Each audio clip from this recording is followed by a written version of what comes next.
ನಮಸ್ಕಾರ ಗುರು, ಎಲ್ಲರಿಗೂ SMS ಚಾನೆಲ್ಗೆ ಸ್ವಾಗತ. ಇವತ್ತಂತೂ ಕಮ್ಬ್ಯಾಕ್ ಅಂತಾನೆ ಅನ್ಬೋದು ನಿಫ್ಟಿಗೆ. ಆದರೆ ನಿನ್ನೆ ನೋಡ್ಬೋದಾಯಿತು, ನಿನ್ನೆ ಇರಾನು ಮತ್ತು US ಮತ್ತೆ ಶುರು ಮಾಡ್ಕೊಂಡಿದ್ರು ಸ್ಟ್ರೈಕ್ ಮಾಡೋದು ಒಬ್ಬರ ಮೇಲೆ ಒಬ್ಬರು. ಆ್ಯಕ್ಚುಲಿ ಇವತ್ತು ಕ್ರೂಡ್ ಆಯಿಲ್ ಮಾತ್ರ 3% ಮೇಲಿದೆ. ಕ್ರೂಡ್ ಆಯಿಲು 3% ಮೇಲಿದೆ. ಆದರೆ ನಿಫ್ಟಿ ಇವತ್ತು ರೆಡ್ಡಲ್ಲಿ ಕ್ಲೋಸ್ ಆಗಿಲ್ಲ. ಅದಕ್ಕೆ ಮೇನ್ ಕಾರಣ ಏನಂದರೆ ಬರೀ FIS ಇಂದ ಇವತ್ತು ಬಚಾವಾಗಿದ್ದೀವಿ. ಅದು ಯಾಕೆ FIS ಅಂತ ಮುಂದೆ ಈಗ ನೋಡೋಣ. ಇಲ್ಲಿ ನೋಡಿ, ಇವತ್ತು ನಿಫ್ಟಿ 50 ಮತ್ತು ಬ್ಯಾಂಕ್ ನಿಫ್ಟಿ ಮತ್ತು ಬೇರೆ ಬೇರೆದೆಲ್ಲನೂ ಫಿನಾನ್ಷಿಯಲ್ ಸರ್ವಿಸ್ ಆಗಲಿ, BSE ಆಗಲಿ, BSE ಸೆನ್ಸೆಕ್ಸ್ ಆಗಲಿ, ಮತ್ತು ಮಿಡ್ ಕ್ಯಾಪ್ ಆಗಲಿ, ಮತ್ತು ಬೇರೆ ಬೇರೆ ನಿಫ್ಟಿ ನೆಕ್ಸ್ಟ್ 50 ಆಗಲಿ, ನಿಫ್ಟಿ 100 ಆಗಲಿ, ಮಿಡ್ ಕ್ಯಾಪ್ ಆಗಲಿ, ಎಲ್ಲ ಆಲ್ಮೋಸ್ಟ್ ಆಟೋಮೇಟಿವ್ ಅಷ್ಟೇ. ನಿಫ್ಟಿ ಆಟೋ ಅಷ್ಟೇ, FMCG ಅಷ್ಟೇ, ಮೆಟಲ್ ಅಷ್ಟೇ, ಫಾರ್ಮಸಿ, PSU ಬ್ಯಾಂಕು, ನಿಫ್ಟಿ 80 ಅಂತೂ ಇವತ್ತು ಮಿನಿಮಮ್ ಸೂಪರಾಗೆ 3.59% ಓಡಿದೆ. ಅದು ಏನಕ್ಕೆ ಅಂತ ಅಂದರೆ HCLದು ಇವತ್ತು ರಿಸಲ್ಟ್ ಔಟ್ ಆಗುತ್ತೆ. ಈಗ ಎಲ್ಲ Q1 ರಿಸಲ್ಟು IT ಕಂಪ್ನೀಸ್ದು ಎಲ್ಲ ಚೆನ್ನಾಗೇ ಬರ್ತಿದೆ. ಜೊತೆಗೆ ಇನ್ನೊಂದು ದೊಡ್ಡ ಕಾರಣ ಏನಂದರೆ ಆರ್ಟಿಫಿಷಿಯಲ್ ಇಂಟೆಲಿಜೆಂಟು ಈಗ ಎಲ್ಲ ಕಂಪ್ನೀಸು ರ್ಯಾಲಿ ಹೊಡೆದಿತ್ತು. ಹೋದ ವರ್ಷದಿಂದ 2-3 ವರ್ಷದಿಂದ ರ್ಯಾಲಿ ಹೊಡಿತಿದೆ. ಈಗ ಏನಾಗ್ತಿದೆ, ಅದೆಲ್ಲ ಡೌನ್ ಆಗ್ತಿದೆ. ಈಗ ನೀವಿಲ್ಲಿ ನೋಡ್ಬೋದು, ಏಷ್ಯಾ ಸ್ಪೆಸಿಫಿಕ್ಕು ಈಗ ಜಪಾನು ಬೇರೆ ಬೇರೆ ಕಂಟ್ರೀಸ್ ಎಲ್ಲ ಇಟ್ಕೊಂಡು ಒಳ್ಳೊಳ್ಳೆ ಪರ್ಫಾರ್ಮ್ ಮಾಡ್ತಾಯಿದ್ರು ತಾನೆ. ಈಗ FIS ಯಾಕೆ ಇಲ್ಲಿಗೆ ವಾಪಸ್ ಇಂಡಿಯಾಗೆ ಬರ್ತಾಯಿದ್ದಾರೆ ಅಂತಲೂ ಅಂತೀನಿ. ಈಗ ನೀವು ಜಪಾನ್ ನೋಡಿ, ಆಲ್ಮೋಸ್ಟ್ ಎಲ್ಲನೂ 0.5% ಮತ್ತು 1.9%, 2% ಆ ಥರ ವೀಕ್ ಇದೆ. ಚೈನಾನೂ ಅಷ್ಟೇ, ಚೈನಾನೂ ತುಂಬ ವೀಕ್ ಇದೆ. 4%, 3%, 2% ಆ ಥರ ವೀಕ್ ಇದೆ. Hong Kong market okay sideways ಇತ್ತು, ಗ್ರೀನಲ್ಲೇ ಕ್ಲೋಸ್ ಆಗಿದೆ. ಆದರೆ ಸೌತ್ ಕೊರಿಯಾ ಮಾರ್ಕೆಟ್ ನೋಡಿ, ಇಲ್ಲಿರೋದು ಸೌತ್ ಎಲ್ಲ ಇಂಡಿಯಾ FIS ಅಲ್ಲಿಂದ ದುಡ್ಡು, ನಮ್ಮ ಇಂಡಿಯಾದಿಂದ ದುಡ್ಡು ತೆಗ್ದು ಬೇರೆ ಕಂಟ್ರೀಸ್ AI ಕಂಪ್ನೀಸ್ ಮೇಲೆ ಹಾಕ್ತಾಯಿದ್ರು. ಸೌತ್ ಕೊರಿಯಾ AI ಕಂಪ್ನೀಸ್ ಮೇಲೆ ಹಾಕ್ತಾಯಿದ್ರು. ಈಗ ಸೌತ್ ಕೊರಿಯಾ AI ಕಂಪ್ನೀಸು ಎಲ್ಲ ಡೌನ್ ಆಗ್ತಾ ಏನಾಗ್ತಿದೆ, ಈಗ AI ಕಂಪ್ನೀಸು ಡೌನ್ ಆದರೆ ಏನಾಗುತ್ತೆ, ಈಗ ಈ ನಾರ್ಮಲ್ಲು ಇದು ಕಂಪ್ನೀಸ್ ಇರುತ್ತಲ್ಲ IT ಕಂಪ್ನೀಸ್ಗೆ ಅಡ್ವಾಂಟೇಜ್ ಥರ, ವೈಸ್ ವರ್ಸ ಥರ. ಅದೇನಾಗ್ತಿದೆ, ಇಲ್ಲಿಂದ 10%, 8%, 9% ಎಲ್ಲ ಮೈನಸ್ ಆಗಿದೆ. ಆ ದುಡ್ಡು ಎಲ್ಲಿಗೆ ಹೋಗ್ತಿದೆ, ವಾಪಸ್ ಇಂಡಿಯಾಗೆ ಬರ್ತಿದೆ.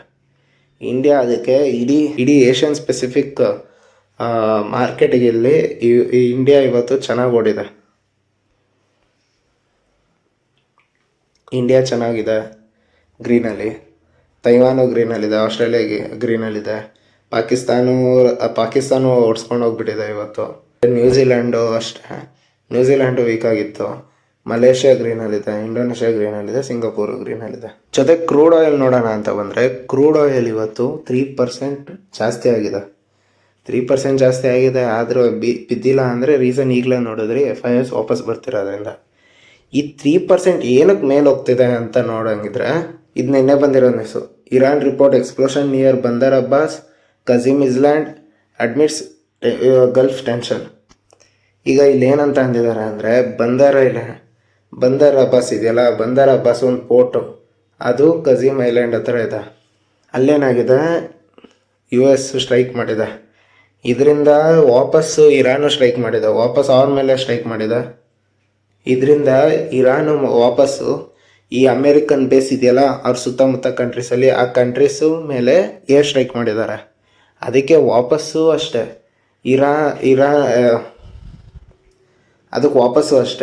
ಅದಕ್ಕೆ ವಾಪಸ್ಸು US ಸ್ಟ್ರೈಕ್ ಮಾಡಿದ್ದಾರೆ. ಇದ್ರ ಜೊತೆ ನೋಡಿದ್ರೆ ಇರಾನ್ ಏನು ಅಡ್ಮಿಟ್ ಮಾಡಿದ್ದಾರೆ ಅಂದರೆ, ಇರಾನ್ ಅಂದಿದ್ದಾರೆ MOU ಈಗ ಕ್ರೈಸಿಸ್ ಸ್ಪೇಸಲ್ಲಿದೆ. ಈ ಕ್ರೈಸಿಸ್ ಸ್ಪೇಸಲ್ಲಿ ಅಂತೂ ಟ್ರಂಪ್ ಆವಾಗಲೇ ಅಂದರು, ಈಗ MOU ನಾವು ಕ್ಯಾನ್ಸಲ್ ಮಾಡ್ತಾಯಿದ್ದೀವಿ, ಈಗೇನು ಇಲ್ಲ MOU, ನಾವು ವಾರ್ ಮಾಡ್ತಾಯಿದ್ದೀವಿ ಅಂತ. ಜೊತೆಗೆ ನಮ್ಮ ಟ್ರಂಪ್ ಏನಂತ ಈಗ ಜಸ್ಟ್ ಬಂದಿರೋದು, ಈಗ ಒಂದು ಅರ್ಧ ಗಂಟೆ ಮುಂಚೆ ಬಂದಿರೋ ನ್ಯೂಸ್ ಇದು. ಟ್ರಂಪ್ ಏನಂತ ಅಂದಿದ್ದಾರೆ ಅಂದರೆ, US will take over strait of Hormuz, charging patrolling fees, Iran broke the deal. Iran deal broke ಮಾಡಿರೋದಕ್ಕೆ US ಏನಂತ ಅಂದಿದ್ದಾರೆ ಅಂದರೆ, ಅವ್ರು ಸ್ಟ್ರೇಟ್ ಆಫ್ ಹಾರ್ಮುಜ್ನ ಎತ್ಕೊತಾರೆ, ಜೊತೆಗೆ ಅದರಲ್ಲಿ ಟೋಲ್ ಇನ್ಸ್ಟಾಲ್ ಮಾಡಿಬಿಟ್ಟು ಫೀಸ್ ಎತ್ಕೊತಾರೆ. ಇದಂತೂ ಅಂತಾನೆ ಇದ್ದಾರೆ, ಆ ಕಡೆನೂ ಜಗಳ ಆಡ್ತಾ ಇದ್ದಾರೆ, ಈ ಕಡೆನೂ ಜಗಳ ಆಡ್ತಾ ಇದ್ದಾರೆ, ಅನ್ನೋದೇನೋ ಒಂದು ಮಾಡ್ತಾ ಇಲ್ಲ. ಇದುವರೆಗೂ ಒಂದು 15 ಸರಿ ಉಲ್ಟಾ ಹೊಡೆದಿದ್ದಾರೆ ಇವರು. ನೋಡೋಣ ಏನಾಗುತ್ತೆ ಅಂತ. ಲಾಸ್ಟಲ್ಲಿ ನಮ್ಮ ಡಾಲರ್ ನೋಡೋಣ ಅಂತ ಬಂದರೆ ಡಾಲರಲ್ಲಿ ಏನೂ ಚೇಂಜಸ್ ಆಗಿಲ್ಲ. ಡಾಲರ್ ನಾರ್ಮಲ್ ಹಂಗೆ ಇದೆ. ಜೊತೆಗೆ ಕ್ರೂಡ್ ಆಯಿಲ್ ಜಾಸ್ತಿ ಆಗಿದೆ ಅಂದರೆ ಗೋಲ್ಡ್ ಬೀಳಲೇಬೇಕಾಗಿತ್ತಲ್ಲ. ಗೋಲ್ಡು ಅಷ್ಟೇ 1% ಡೌನಲ್ಲಿದೆ. ಸಿಲ್ವರು ಕೂಡ 2.35% ಡೌನಲ್ಲಿದೆ. ಜೊತೆಗೆ ನಮ್ಮ ಇಂಡಿಯಾದು ಇನ್ಫ್ಲೇಷನ್ ಡೇಟಾ ಬಂತು. ಇನ್ಫ್ಲೇಷನ್ ಡೇಟಾ ನೋಡೋಂಗಿದ್ರೆ ಹೋದ ಸರಿ 3.93 ಇತ್ತು, ಆದರೆ ಈ ಸರಿ ಅದು 4.38% ಆಗಿದೆ. ಇನ್ಫ್ಲೇಷನ್ ಮಾತ್ರ ಬೆಳೀತಾನೆ ಇದೆ. ಆದರೆ ಫೋರ್ಕ್ಯಾಸ್ಟ್ ಎಷ್ಟಿತ್ತು? 4.3 ಅಷ್ಟೇ ಇದ್ದಿದ್ದು. ಅದಕ್ಕಿಂತ 0.8% ಜಾಸ್ತಿ ಬಂದಿದೆ, 0.08% ಜಾಸ್ತಿ ಬಂದಿದೆ. ಈ ಎಲ್ಲ ವಾರ್ ಸಿಚುವೇಷನಿಂದ ಕ್ರೂಡ್ ಆಯಿಲ್ ಜಾಸ್ತಿ ಆಗೋದಕ್ಕಿಂತ ಇನ್ಫ್ಲೇಷನ್ನು ಬೆಳೀಲೇಬೇಕಾಗುತ್ತೆ. ಈಗ ನೀವಿಲ್ಲಿ ಕೆಳಗೆ ನೋಡ್ಬೋದು, 2026ಇಂದನೇ ಅಂತೀನಿ ನೋಡಿ. 2026ಇಂದ ಇಲ್ಲಿ ನೋಡ್ಬೋದು ನೀವು 2.75 ಇದೆ, ಅದರಿಂದ ಜಾಸ್ತಿಯಾಗಿ 3.21 ಹೋಯ್ತು. ಈಗ 3.4 ಹೋಗಿ 3.48, ನೆಕ್ಸ್ಟು 3.93, ಈಗ 4.38ಅಲ್ಲಿದೆ. ಈಗ RBI ಕ್ವಾರ್ಟರ್ಲಿ ಇದು ಕೊಡ್ತಾ ಇರ್ತಾನೆ, ಕ್ವಾರ್ಟರ್ಲಿ ಇನ್ಫ್ಲೇಷನ್ ಎಷ್ಟಾಗುತ್ತೆ ಅಂತ. ಅದತ್ರ ಫೋರ್ತ್ ಕ್ವಾರ್ಟರಲ್ಲಿ ಅವ್ರು ಏನಂದಿದ್ದಾರೆ ಅಂದರೆ ನಮ್ಮ ಇನ್ಫ್ಲೇಷನ್ನು ಹತ್ತತ್ರ 5.9 ಆಗುತ್ತೆ ಅಂತ ಇದ್ದಾರೆ. ಈ 5.9 ಆಗುತ್ತೆ ಅಂದರೆ ಈ ರೇಟ್ ಕಟ್ಟಂತೂ ಮರ್ತು ಹೋಗಲೇಬೇಕು. ರೇಟ್ ಕಟ್ಟಾದರೆ ಲಿಕ್ವಿಡಿಟಿ ಹೋಗುತ್ತೆ ಇಲ್ಲಿಂದ. ಮಾರ್ಕೆಟಿಂದ ಲಿಕ್ವಿಡಿಟಿ ಹೋದರೆ ವಾಪಸ್ ಮಾರ್ಕೆಟು ರಿಕವರಿ ಆಗೋದು ತುಂಬ ಕಷ್ಟ ಆಗುತ್ತೆ.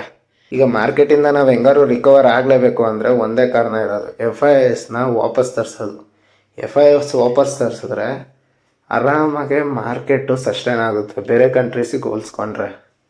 ಯಾಕೆ ಈಗಿರೋ ಪ್ರೆಷರ್ ಇದೆ, ವಾರ್ ಪ್ರೆಷರ್ ಇದೆ. ಅದರಿಂದ FIIs ಮಾತ್ರ ಈ ಕಾರಣ ಕಾಪಾಡೋಕ್ಕಾಗೋದು.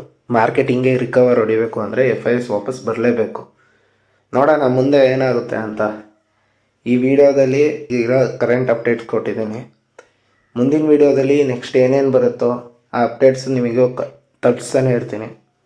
ನಿಮಗೆ ಈ ವಿಡಿಯೋ ಇಷ್ಟ ಆಗಿದರೆ ಲೈಕ್ ಮಾಡಿ, ಸಬ್ಸ್ಕ್ರೈಬ್ ಮಾಡಿ. ಸಿಗೋಣ ಮುಂದಿನ ವಿಡಿಯೋದಲ್ಲಿ.